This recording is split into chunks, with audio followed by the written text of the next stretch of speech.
Hi guys, நான் சொல்லியிருந்தேன்ல நான் முன்னாடி ஒர்க் அவுட்லாம் பண்ணிகிட்ருந்தேன். ஸோ அதோட கொஞ்சம் கிளிப்ஸ் இதில் ஆட் பண்ணியிருக்கேன், நீங்கள் பாருங்கள். இது எனக்கு டெலிவரி முடிஞ்சு நான் ஒரு 5th மந்த்லேயே ஒர்க் அவுட் ஸ்டார்ட் பண்ணிட்டேன். நார்மல் டெலிவரியாக இருந்தனால எனக்கு பின்ன ப்ராப்ளம் இல்லாமல் இருந்துச்சு. ஸோ நான் 5th மந்த்லேயே ஸ்டார்ட் பண்ணிட்டேன். இங்கே பாருங்கள், நல்ல எனக்கு பெல்லி ஃபேட்ஸ் இருந்துச்சு. பட் நான் இந்த ஒர்க் அவுட் உண்மையாகவே ஸ்லீப்பிங் டிஸார்டர்களுக்காக தான் நான் ட்ரை பண்ணது. பட் ஆனால் என்னோடய பாடியும் நல்ல ஒரு 1 மந்த் 2 மந்த்ஸ்க்கு அப்புறமேட்டு நல்ல சேஞ்சஸ் எனக்கே நல்லா தெரிஞ்சுது.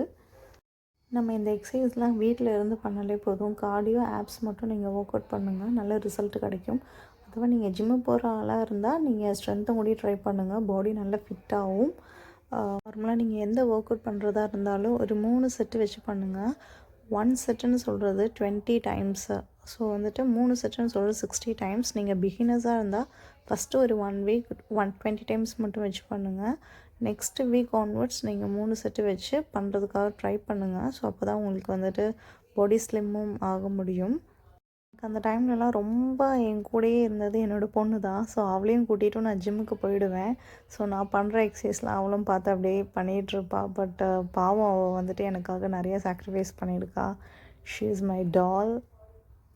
ஒர்க் அவுட் மட்டும் ஸ்டாப் பண்ணிடாதீங்க. கண்டினியூஸாக ஒரு 10 டேஸ் நீங்கள் ஒர்க் அவுட் பண்ணிகிட்டே இருங்க. நல்ல பாடி பெயின் இருக்கும். பட் ஆனால் உங்களுக்கு அதுக்கப்புறமேட்டு உங்கள் பாடிக்கு அது செட் ஆகிடும் அந்த பெயின். ஸோ ஸ்டாப் பண்ணாதீங்க. இதெல்லாம் கொஞ்சம் பண்ணி பாருங்கள், உங்களுக்கு நல்ல ரிசல்ட் கிடைக்கும். Cause I don't give a fuck what you say. Yeah, I'ma do shit my way. So you can go kick rocks, I'ma stack bricks up, build what I want to make. Yo, I got a lot of shit to say, so I'ma